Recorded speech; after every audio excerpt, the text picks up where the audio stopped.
Okay, welcome to the lesson. First thing we'll do is tune up. Here's an A.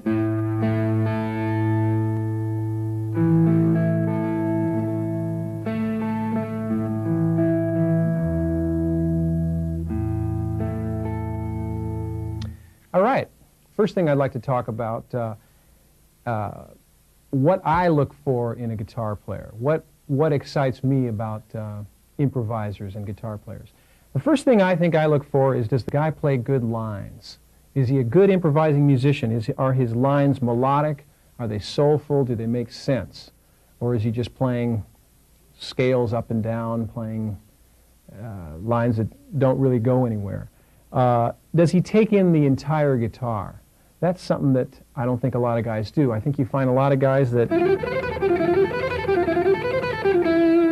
play stuff like that, you know. One little position, top 2, 3 strings on the guitar. If they're playing in the key of C minor, they might have that kind of thing together, and then they might play out of these various little boxes. What I'm more interested in are lines. And what is a line? Well, I think a line is a musical statement that makes sense. It resolves, it has a certain quality, like it's got a certain melodic content to it. It's got a sort of a tension and resolution. It's going somewhere. It's a departure from scales and arpeggios, but on the other hand, it is derived from that stuff. But how does it depart? Well, the first thing I think is it departs because in a scale you have nothing more than major and minor seconds. If I go up a G minor scale, all I've got are major seconds and minor seconds.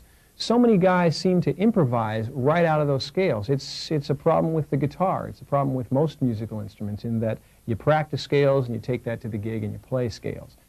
The first step, we'll take that G Dorian again. The first step is to get that down. The second step is to understand that it needs to come across the guitar neck. You need to have it down in all the positions, and it needs to be able to flow and run together.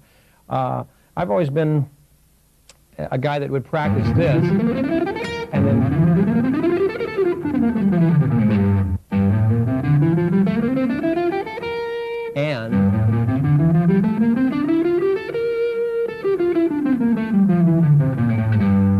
all right, now step 3, this is where the right brain creative stuff comes in. This is what, where your practicing comes in. Instead of just running up and down a scale, we want to take the scales apart, put them back together the way you want to hear them. I think much more randomly. I think with intervals, being thirds, fourths, fifths, sixths, sevenths, octaves, 11ths, 9ths, 17ths, whatever you want. This is what I call breaking it up and putting it back together in your own way. With that same scale, in a very ordered heavy metal kind of way, I might, but in a more random, creative way, as I think, I'd probably do something like this.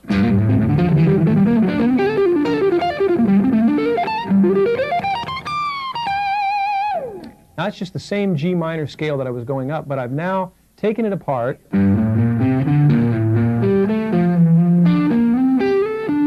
jumping fifths, jumping sixths, various skips and leaps across the strings, and I just think it sounds better.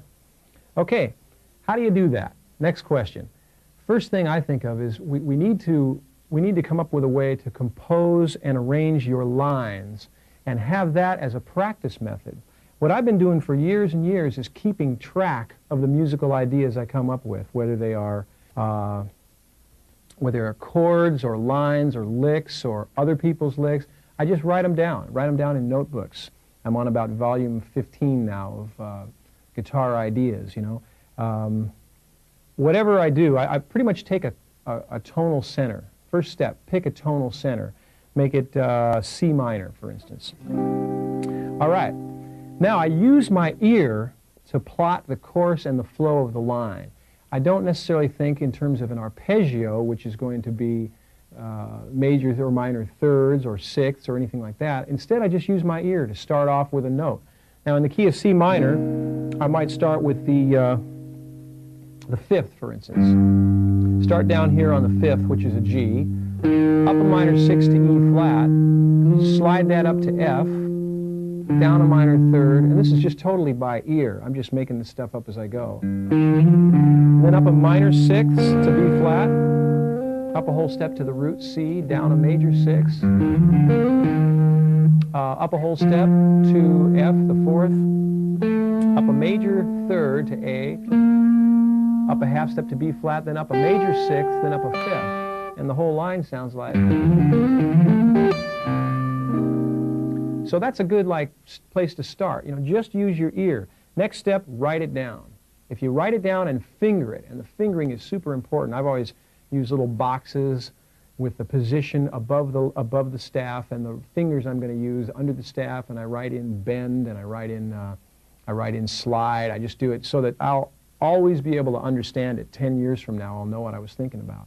And actually, I go back to volumes 10 years ago and pull out a diminished line here and there that I was, much more in tune with back in those days, and relearn it. So you're always doing that.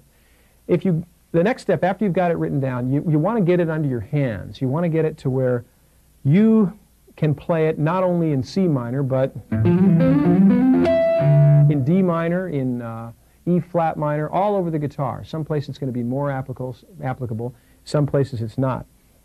The next step after that I do anyway, is I compose if I had just written a minor line like just now, I will compose a major version, and then I'll try composing a dominant version. And who knows, maybe a third of this stuff that you write down will get under your hands. Maybe 2/3 of it is just wasted stuff, but it's that third that you get under your hands that changes your playing, makes you better. And it also helps your style to evolve. If you're constantly thinking about your own style and writing it down, I really believe that you don't wake up having a style. It's actually something that you've got to be real conscious about.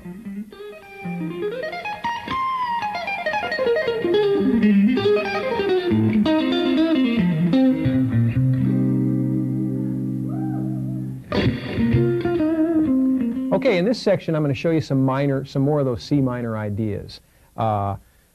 To start with, let me simplify and go to a real basic thing that I figured out about 10 years ago that just works for me. In C minor, starting on the root, up a minor third to E flat, and then I jump up a fifth to the B flat, and then up a second to C, up another fifth to G, up a minor third to B flat. So the whole thing is... And what it gives you is just a little bit more of an open sound for C minor. With that same concept in mind, I'll slide the whole thing up a minor third, start on an E flat. I'll use E flat, G, and then up another fifth to D, changing up to the 7th position here, an E flat, and then up another fifth to B flat, and then a D. Now you can pick every note, or you can hammer every note. So put them together and you got something sounding like that. I'll do the same pattern as the first one up here, starting on a G. And that's just, that can also be C minor, or it could also be G minor. And then just a little bit different, a little variation, I'll start on a B flat and get B flat, C, G, up a fifth here to G, minor third, E flat, up to a G. And what that gives me is a 4 complete...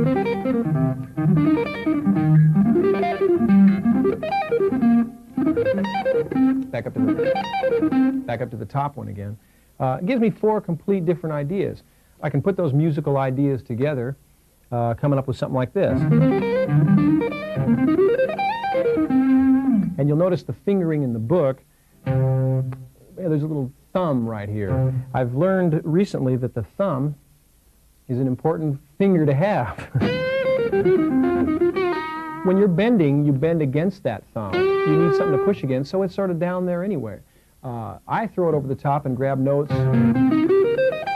on the bottom. like that. It's just a nice big jump, and you got it, so use it. Here's that line slow.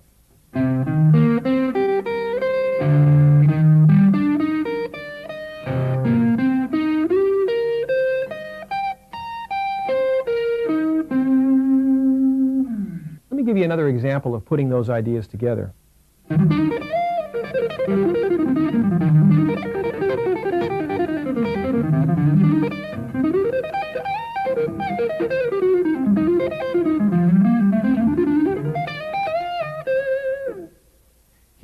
Here's a couple of minor ideas where the takeoff point is the bottom string.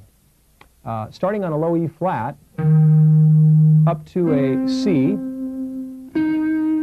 So I'd start with a major 6, then up a minor 3rd, then up a 5th, then a major 3rd, then up a 4th. So I've really gotten everything in there. Major 3rds, minor 3rds, 6th, 4th. And then down to an E flat, and then I'll just descend pentatonic. The whole thing is. I can come out of that line using some pentatonic stuff.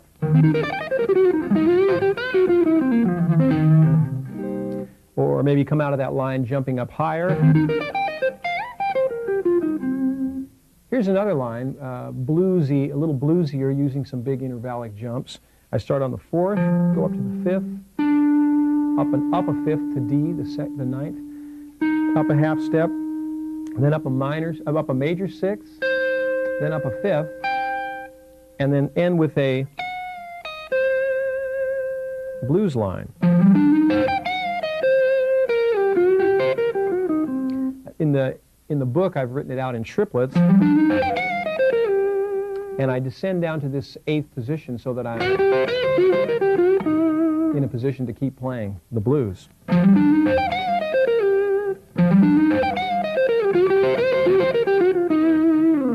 Like that. Here's another line. This one starts on the 5th of the key, and pretty much jumps up a minor 6, up a major 6, up a minor 3rd, up a major 3rd, up a minor 3rd, and you can come out of that with the blues too. You can tell I'm a blues-based player. I like to hear the blues more than the classical type stuff. The blues and the country stuff are more where I'm coming from. So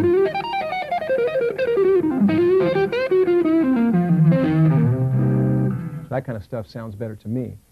Here's another line starting off the G, very similar to the last line, but I just take it in a slightly different place. Let me play it down the octave first.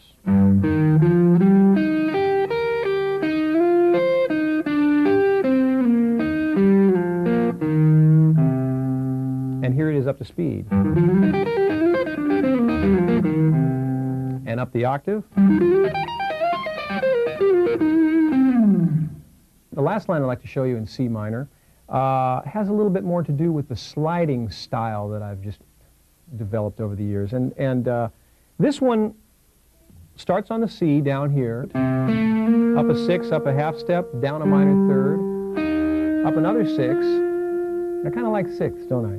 Then down a 4th, up the octave, down another major 6, up a whole step, up another whole step, down a 5th, then down a whole step, and then bend. So fast the line sounds like.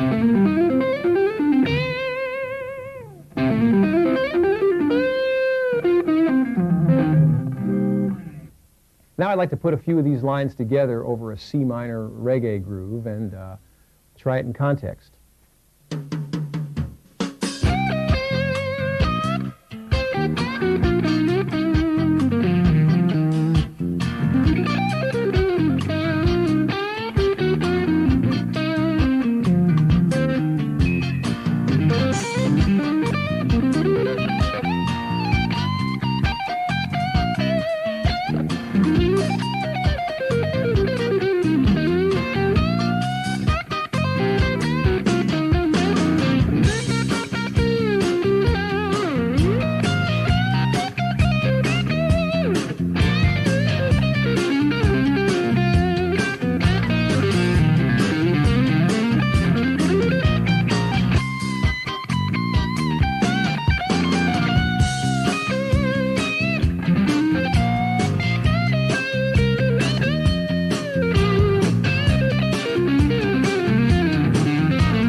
Okay, the last line I played in the last section about minors, the one in C minor, is a good place to jump into the dominant stuff that I've put together. Let me move that line up a whole step to the key of D, D minor, and show you how I pretty much take a minor idea, tweak a few notes here and there, plot the course and flow to come out dominant. All right, same exact line, but this time, instead of going to the minor third in the key of D, I go to the ninth and slide up to an F sharp.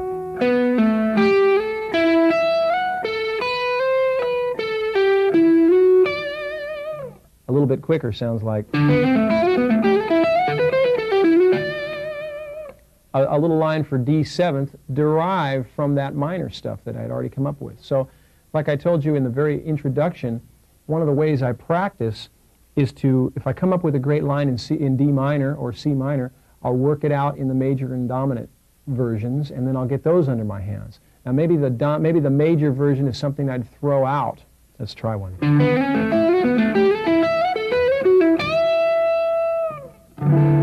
Yeah, you might use it, but the dominant version sounds good to me.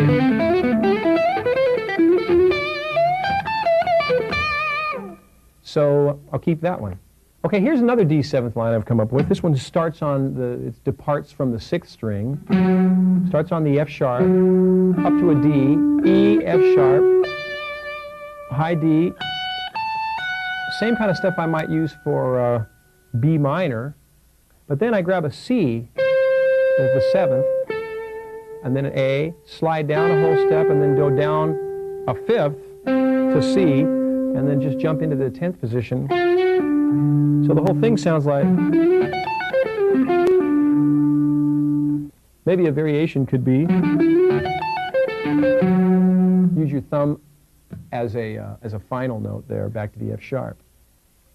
Okay, talking about that thumb idea, it's a great place to start lines. I've got some lines in D7th that starts with the thumb. One of them, a real simple one, would be the D, up a 7th, a minor 7th, and then up a 5th, up a whole step, and then to C, the 7th, then down a 10th, and back up. So I get this kind of an idea. Just a big radical jump in there. We could continue that line to something like that.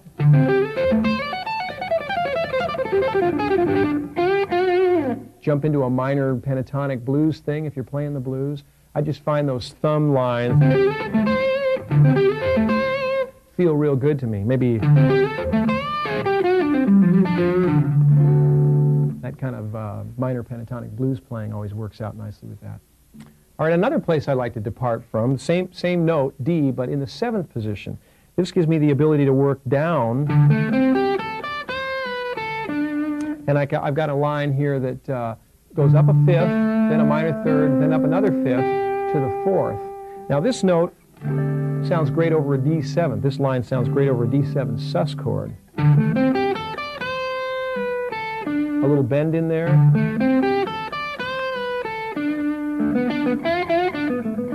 But it also works great over just a straight D7.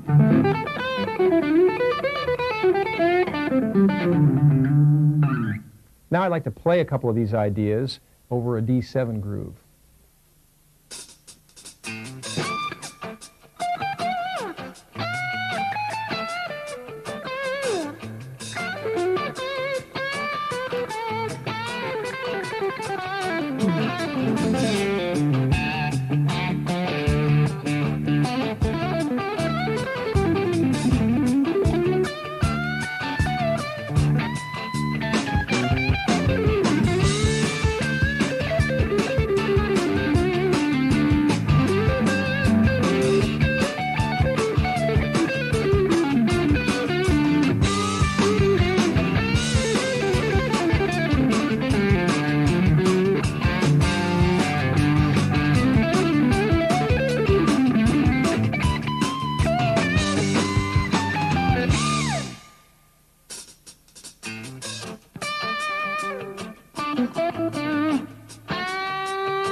Now you may have noticed that that last line we played in the D7th material would also work for G sus. Sounds great to me. Okay, I could take that line up a fourth then and use it in G, G7 sus, any of those things. And another thing I'd like to do is add some bends and some more natural bluesy type playing to the whole thing. Okay, here's a couple of quick little simple G7th ideas. This first one starts down on the root, 12th position. Sounds good with triplets. So if you're playing like a shuffle or something. I find that those kind of ideas are real good to just get you from one end of the guitar to the other, or the bottom of the guitar to the top in a given position. Here's another one, starting on the third with a slide.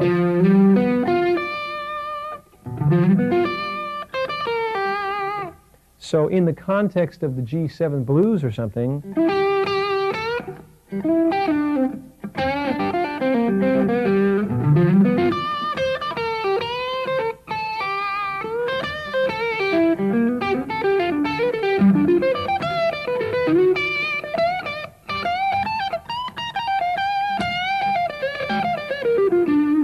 you can throw a few of those things in for spice.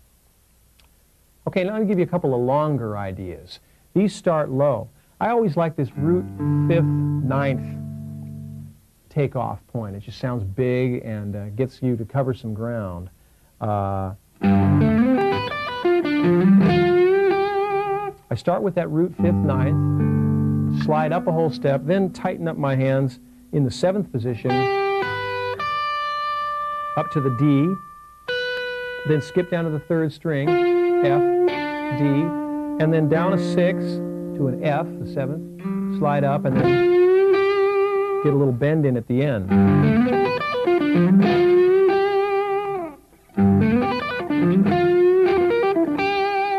Add a little blues lick to the end, whatever I need to do. Here's another line in G7. This one's even longer. This will be using the thumb in a couple of positions. First down here to start, root 7th, 4th, slide up a whole step, up to the 7th again, then down a 10th to a D. Slide up, grab a G here, so mostly I've stayed low, and then back to the E, up a half step, use that idea I used in the very beginning in the minor section, and then up a half step, and then down I grab a D again, so I grab the 5th, up here to C, to another D, F, and then I just slide straight up to a pentatonic blues.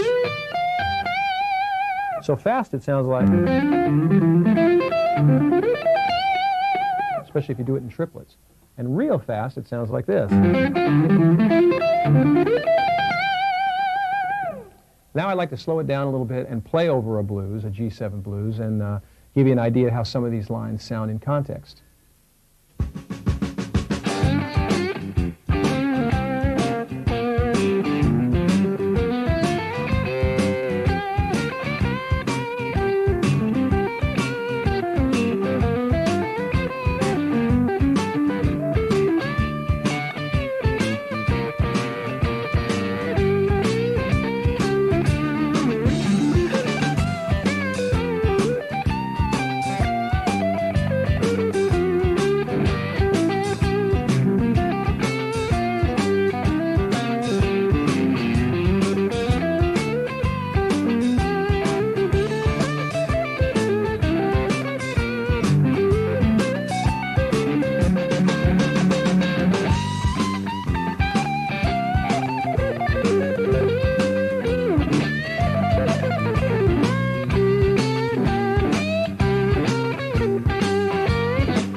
Okay, now I'd like to talk in this section about some major ideas, some major lines. Going back to some of those ideas we were just doing in the dominant, let's pick a new key like A. Okay, I'll start with a low E, up a fifth, to the third this time, up to the root, ninth, and then up to the E, and then... So the line has a real nice flow to it. It jumps, it goes somewhere and comes back. A little bit longer version of that same thing might be this.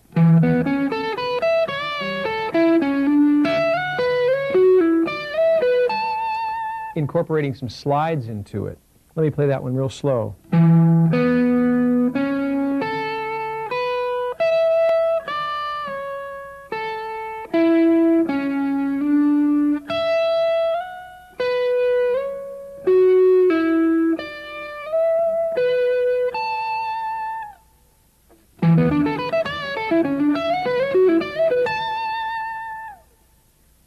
Now here's an idea that exercises a different part of your right hand.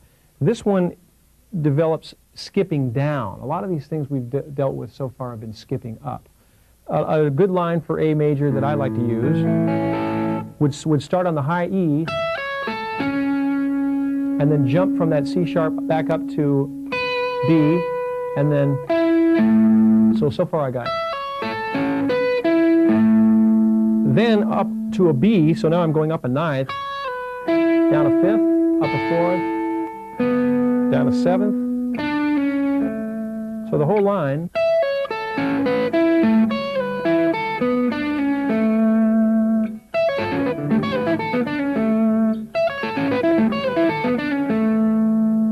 Now I'll combine that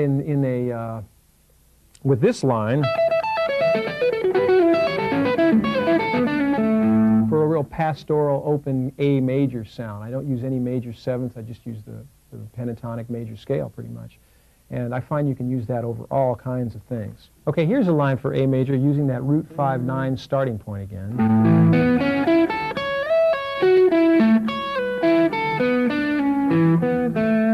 And incorporating that with a little of the skipping down stuff that we just went over.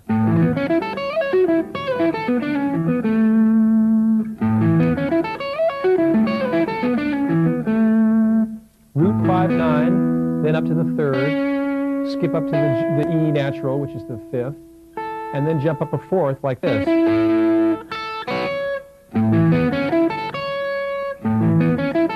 Nice little arpeggio kind of a line. Up to the ninth fret, ninth position. This is some sort of that F sharp minor type stuff that we used, we talked about in the beginning in C minor. And then kind of descending with the last skipping down lick. Okay, now I'd like to play some of that stuff over an A major groove so you hear what it sounds like in real life.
Let me go into the subject of country rock a little bit. I played a date one time with a pedal steel player, and I noticed that those guys, because you lay a bar across the strings and actually use pedals to move the notes, I realized that they could do a line like this a lot easier than us guitar players can. So I took that idea home and I started working with it, and I came up with the ability to, if you skip across a string, your picking hand will be able to handle that a lot better. So I'll start on G, reach down to a D, so I'm going down the fourth, then to a B, and then back up to the D, and then second finger on A, and the same little pivot point, and then back up to the D, and then lay my fourth finger across and grab the B.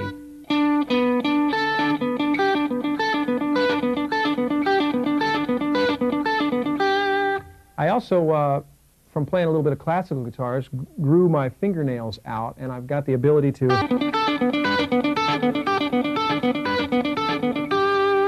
so with the fingernails I have the ability to use either of them, alternate them, and I can do it either that way or with a pick. Now it also works on the top three strings. And if I need to go to C major,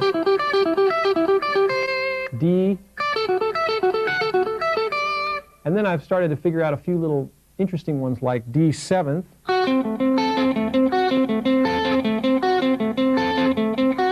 or C 7th, and back up to G. Now, the more you work on that right hand thing and treat it sort of almost like an exercise to develop your right hand chops, you can get into musical ideas that are a lot more syncopated and displaced, like this.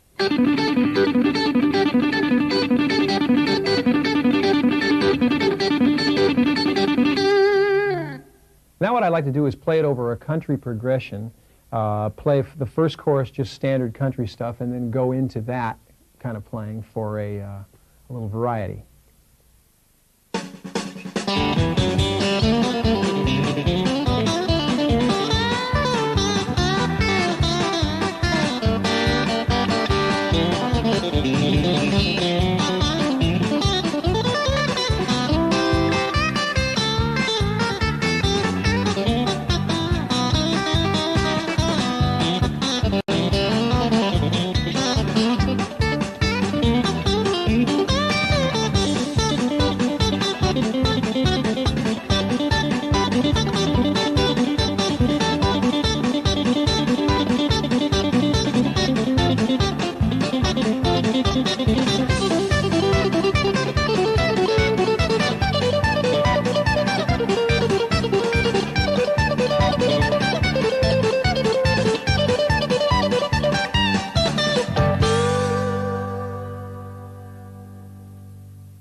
once in a while the things I write down in the notebooks and I get under my hands as a lick or a line kill me so much that I just have to write a song around it. In this case, this is a little song I wrote called Garage Sale.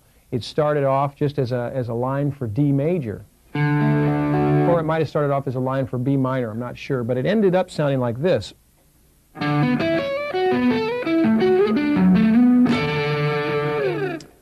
Now that line could have started out as D or B minor, I'm not too sure, but after putting some chord changes underneath it, it made a pretty nice little melody for a song. So let me just show it to you slowly. I start on a D, grab a B, stretch for the B on the next string, then skip a couple strings, or skip a string here, and then grab the E, a C sharp, another major sixth, up a half step to D, then down a little B minor triad, F sharp and B, then up a seventh to the A, slide that up a whole step and grab a B, E, A, then with the second finger a B, an F sharp I mean, slide that up to A, grab a D and F sharp, and then, so basically you're getting these little descending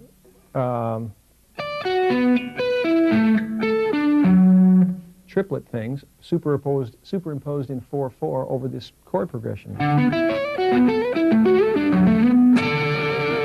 End with a B minor chord. The changes I use start with a D, grab an A, B minor, and a G.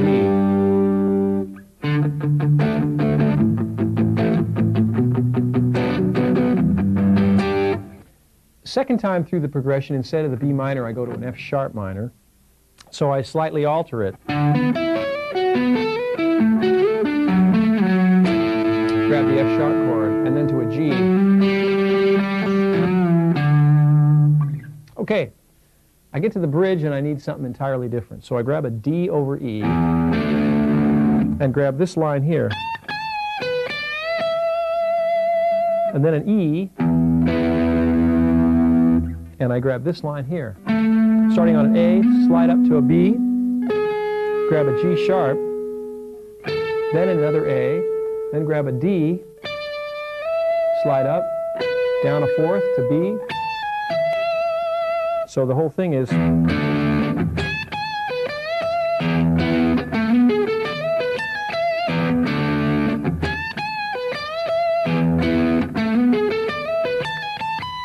for the final 4 bars, I just use some real basic triadic type stuff.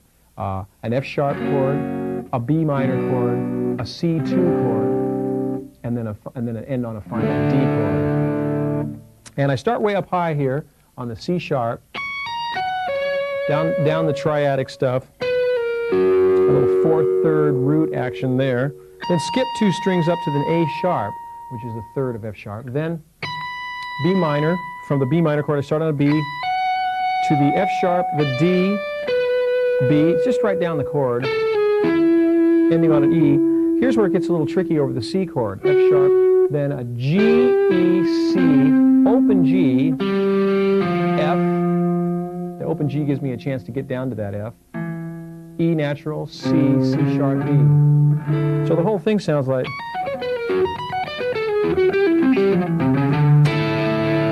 and with a little D2 chord. This is going to be just the A section of Garage Sale. I'm going to play it with a rhythm section over the changes. You'll hear the A section and the release section. That, of course, is followed by another A section, a bridge, and the solo section, which we don't have time for today, but check it out.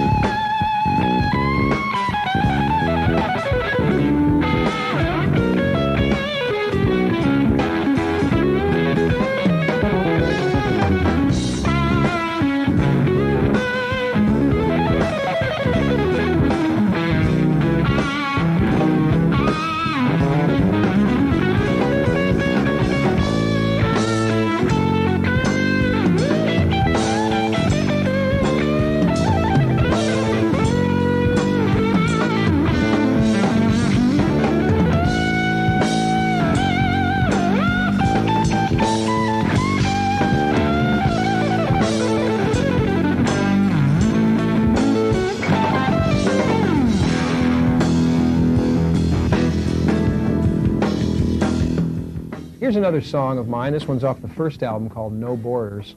This song's called Power Tools, and I'll show you how I came up with the main melody section. It's over an E major chord, and basically I use I use an open string in there. And what that is I'm going right up a scale, like, but displacing it over a couple of octaves. So I grab first the G sharp, slide up to an A, then the open B string. Then I grab a C sharp up on the 11th fret, jump up to a D sharp on the high string, up to an E, pull off, grab the D sharp again, B. So, second half goes an open E, A, octave E, bend the G sharp, then a C sharp, open B, then I grab the fretted B here, and slide it again. So the both of them together sound like.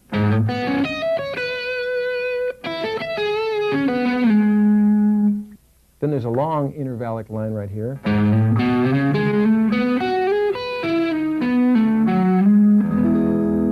Just E major stuff. There's one more interesting thing about that song, and that is I needed a nice B7 sus line. So I remember copping something off a record and tweaked a few notes. That's one of the main ways I practice. I'll check out a Hendrix line, tweak a few notes to make it my own. But anyway, the line for B7th came out sounding like nice big climbing thing.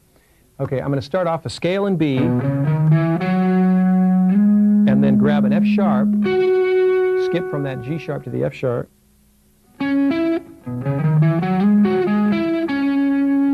then to a C sharp, slide up to a B natural,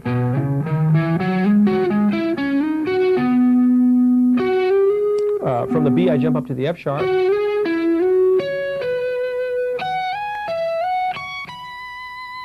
all together, get a line like that.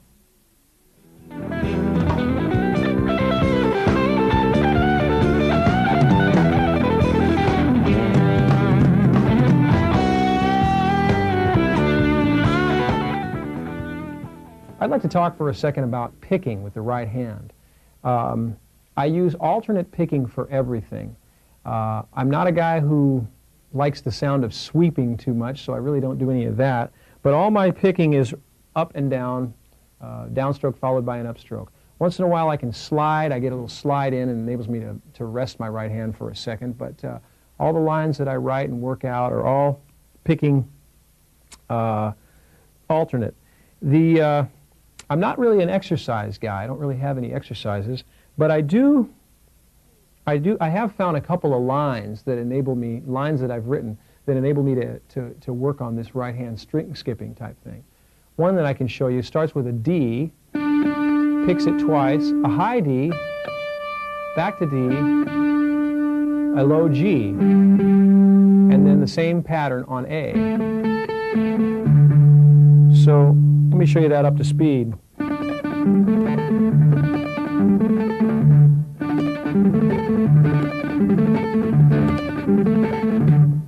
It's just something that seems to loosen me up a little bit and enable me to skip strings a little better.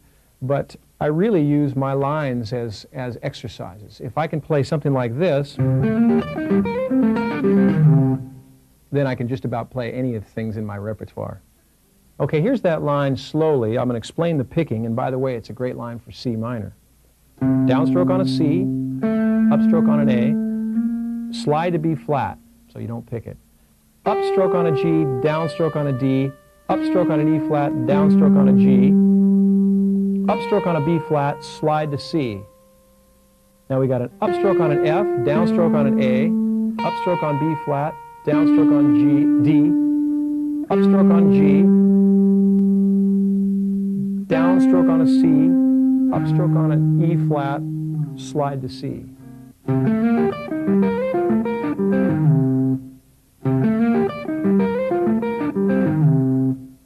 Another thing about picking is that every once in a while I do use the fingers on the right hand, like in the country stuff. I find it economical, you know.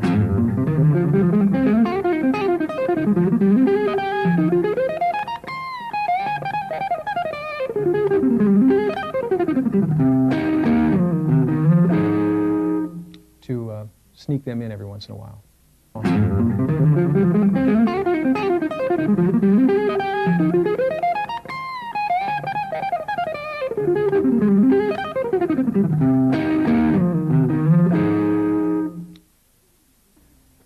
I'd like to talk a little bit now about just the philosophy and how I tend to practice. I've never been a guy to use exercises as a way to work on my chops at all. People say, what are your string skipping exercises? They ask me that. They ask me, what are your left-hand exercises? How do you warm up? To be honest, I've never really had any of those kind of things. I don't really think in terms of exercises. Instead, I honestly believe that you should practice your lines. You should write your lines down and practice them. If you're practicing an exercise like sixths, you're